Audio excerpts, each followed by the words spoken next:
Hello，大家好，我係6D 班嘅麥子友。今次我會為大家朗讀課業7要挑最大的嘅6至12段課文內容。咁我而家開始讀啦。你們挑到最大的麥穗了嗎？蘇格拉底笑着問學生。兩手空空的學生帶點兒羞愧地搖了搖頭。老師，讓我們再選一次好嗎？一個學生提議說。我才走進麥田，就發現一顆很大的麥穗，但我還想往前找找看，所以放棄了。誰知一直往前找都沒看上，全都比不上以前的。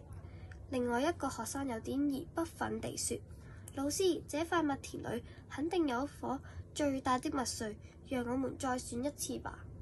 其他學生也不約而同地請求。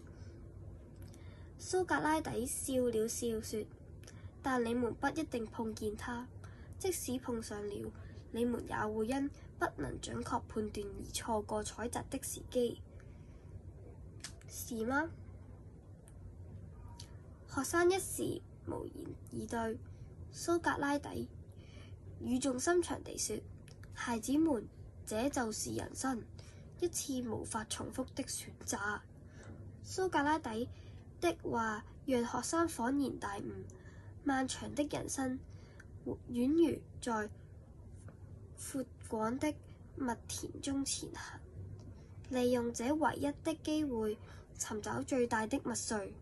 有的人看見顆粒飽滿的麥穗，就把時機摘下來；有的人東張西望，總在比較中躊躇着，一再錯失良機。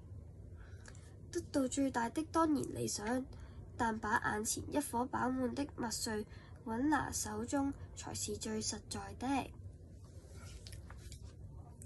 聽完我朗讀之後，唔知大家係咪都係認同蘇格拉底對學生講嘅話呢？我就好認同嘅，因為佢都講過人生係唔可以再重複去選擇，只可以做一次，所以我就好認同佢嘅講法。我嘅朗讀同埋分享就完畢啦，多謝大家嘅收看，拜拜。